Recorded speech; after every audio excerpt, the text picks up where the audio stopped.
Hello welcome back to tripping നബാട്ടി. ഇന്ന് നമ്മൾ സംസാരിക്കാൻ വേണ്ടി പോകുന്നത് സുമതി വളവ് എന്നുള്ള ചലച്ചിത്രത്തെ കുറിച്ചാണ്. കുറച്ച് ദിവസങ്ങളായി ഈ സിനിമ ഇറങ്ങിയിട്ട്, അപ്പോൾ ഒരുപാട് ആളുകളൊക്കെ കണ്ടിട്ടുണ്ടാവും. എന്നാലും ചില ആളുകൾക്ക് ഹൊറർ മൂവീസ് എന്ന് പറയുമ്പോൾ ഒന്ന് പോയി കണ്ടാലോ എന്നുള്ള ഒരു തോട്ട് ഉണ്ടാവാറുണ്ട്. അപ്പൊ എന്നാലും അവരിങ്ങനെ വെയിറ്റ് ചെയ്തിരിക്കുകയാണ്. അപ്പോൾ ഈ ഒരു മൂവിയെ കുറിച്ചുള്ള എന്റെ ഒരു ഹോണസ്റ്റ് ആയിട്ടുള്ള അഭിപ്രായമാണ് ഞാൻ പറയാൻ വേണ്ടി പോകുന്നത്.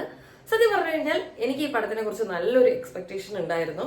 കാരണം എന്താന്ന് വെച്ച് കഴിഞ്ഞാൽ ഹൊറർ കോമഡി എന്നുള്ളത് നമുക്ക് എല്ലാവർക്കും ഭയങ്കര അധികം ഇഷ്ടമുള്ളൊരു ഏരിയ ആണ്. അപ്പൊ അർജുൻ അശോകൻ ഉണ്ട്, അതേപോലെ തന്നെ സിദ്ധാർത്ഥ് ഭരതൻ ഉണ്ട്, നമ്മുടെ ഇഷ്ടപ്പെടുന്ന ബാലു ബർഗീസ് ഉണ്ട്. അപ്പൊ ഇങ്ങനെയുള്ള കുറെ ക്രൂ മെമ്പേഴ്സിനെ കാണുന്ന സമയത്ത് തന്നെ നമുക്കൊരു ഹൈപ്പ് ഉണ്ട്. ഞാനൊരു രോമാഞ്ചം ലെവലാണ് എക്സ്പെക്ട് ചെയ്തത്. എനിക്ക് ആ എക്സ്പെക്ടേഷൻ നല്ലതുണ്ട്. രോമാഞ്ചം ലെവൽ എത്തിയില്ലെങ്കിലും കണ്ടിരിക്കാൻ പറ്റുന്ന തരത്തിലുള്ള ഒരു പടം തന്നെയായിരിക്കും എന്നായിരുന്നു എന്റെ ഒരു എക്സ്പെക്ടേഷൻ. അപ്പൊ കണ്ടിരിക്കാൻ പറ്റുന്ന പടമാണോന്ന് ചോദിച്ചാൽ യെസ്, രസമൊക്കെ ഉണ്ട്. ബട്ട് ഹോണസ്റ്റ്ലി എനിക്കിത് വലിയ രീതിയിലൊന്നും വർക്ക് ആയിട്ടില്ല. എനിക്കിതിൽ ഏറ്റവും പോരായ്മയായിട്ട് തോന്നിയിരിക്കുന്നത് നല്ലൊരു സ്ക്രിപ്റ്റ് ആയിരുന്നു, പക്ഷെ ആ ഒരു സ്ക്രിപ്റ്റിനെ വേണ്ട രീതിയിലേക്ക് ഉപയോഗിച്ചില്ല എന്നുള്ളതാണ്. സ്ക്രിപ്റ്റിനേക്കാൾ എനിക്ക് തോന്നുന്നു ആ ത്രെഡാണ് ഏറ്റവും കൂടുതൽ അടിപൊളിയായത്. അപ്പൊ സുമതി വളവ് എന്ന് പറയുന്ന ഒരു സ്ഥലമുണ്ടെന്നുള്ളത് എല്ലാവർക്കും അറിയാം. ആ സ്ഥലത്തെ ചുറ്റിപ്പറ്റി നടക്കുന്ന കുറച്ച് കാര്യങ്ങളൊക്കെയാണ് ഈ സിനിമയിൽ പറയുന്നത്. അപ്പൊ ആ ത്രെഡ് അത്യാവശ്യം നല്ലൊരു ത്രെഡാണ്. പക്ഷെ അതിന് വേണ്ട രീതിയിൽ ഈ ഒരു സിനിമയിൽ പ്ലേസ് ചെയ്തോ എന്ന് ചോദിച്ചാൽ ഇല്ല എന്ന് തന്നെയാണ് എന്റെ ഒരു ഹോണസ്റ്റ് ആയിട്ടുള്ള അഭിപ്രായം. ഒരുപാട് ക്യാരക്ടേഴ്സ്, എന്തിനാണ് എന്ന് പോലും അറിയാത്ത ഒരുപാട് ക്യാരക്ടേഴ്സ് ഇതിലുണ്ട്. ഈ സിനിമയിൽ ഇത്ര ആളുകൾ വേണം എന്ന് വിചാരിച്ച ആളുകളെ കൊണ്ടുവന്ന പോലെ കൃത്യമായിട്ട് ഒരു ക്യാരക്ടർ ആർക്ക് ഇല്ലാത്ത തരത്തിലുള്ള ഒരുപാട് കഥാപാത്രങ്ങൾ ഇതിൽ വന്നു പോകുന്നുണ്ട്.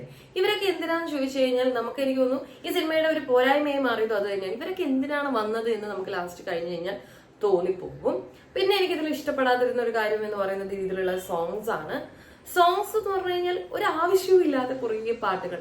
പല സമയത്തും നമ്മൾ നാടകത്തിൽ ഒരു കഥാപാത്രം വന്നു, അടുത്ത കഥാപാത്രം പോകുന്നു, ആ ഒരു രീതിയിലേക്ക് എനിക്ക് ഫീൽ ചെയ്യും. മെയിൻ ലീഡ്സ് പോലും ചെയ്തിരിക്കുന്ന ആളുകൾ എന്ന് പറയുന്നത് വേണ്ട വിധത്തിൽ അങ്ങോട്ട് ഉപയോഗിക്കാത്ത പോലെ തോന്നി. ഇതില് ആക്ടർ മുകേഷിന്റെ മകൻ ചെയ്ത ഒരു റോളൊക്കെ ഉണ്ട്. അപ്പോൾ എനിക്ക് തോന്നുന്നു കുറച്ചും കൂടെ ഒരു ഡെപ്ത് ഒക്കെ ആ ക്യാരക്ടറിനൊക്കെ കൊടുക്കാമായിരുന്നു. വളരെ പെരിഫറായിട്ട് പോയ പോലെ തോന്നി. അതുകൊണ്ട് തന്നെ ആ ഒരു ഇമ്പാക്ട് ഒന്നും നമുക്ക് അതിൽ നിന്ന് കിട്ടിയിട്ടില്ല.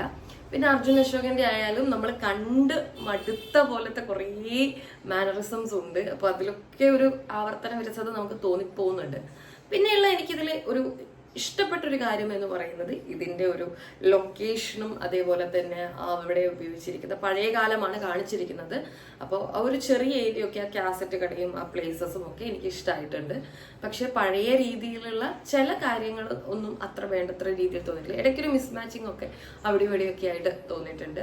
പിന്നെ ഇതിൽ ചെറിയ 2 ബാലതാരങ്ങളൊക്കെ ഉണ്ട്. അവരും അത്യാവശ്യം കുഴപ്പമില്ല എന്ന് പറയുന്ന പോലെ ചെയ്തു പോയിട്ടുണ്ട്. അപ്പോൾ ഓവറോൾ എനിക്കിത് ഭയങ്കരമായിട്ട് വർക്കായിട്ടൊന്നുമില്ല, അതേപോലെ തന്നെ വലിയ രീതിയിൽ ഇഷ്ടമായിട്ടുമില്ല. എന്നാലും കുഴപ്പമില്ല, കണ്ട സ്ഥിതിക്ക് കണ്ടു എന്നുള്ള ഒരു അഭിപ്രായം മാത്രമേ ഉള്ളൂ. അപ്പോൾ നിങ്ങൾക്കും സിനിമ കാണാം. നിങ്ങൾക്ക് ഇഷ്ടപ്പെടുകയാണെങ്കിൽ താഴെ കമന്റ് ചെയ്യാം. നിങ്ങളുടെ ഹോണസ്റ്റ് ആയിട്ടുള്ള അഭിപ്രായങ്ങൾ കമന്റ് ചെയ്യാം, പോസിറ്റീവായാലും നെഗറ്റീവായാലും. അപ്പോൾ അടുത്ത ദിവസം നമുക്ക് വീണ്ടും കാണാം. ബൈ.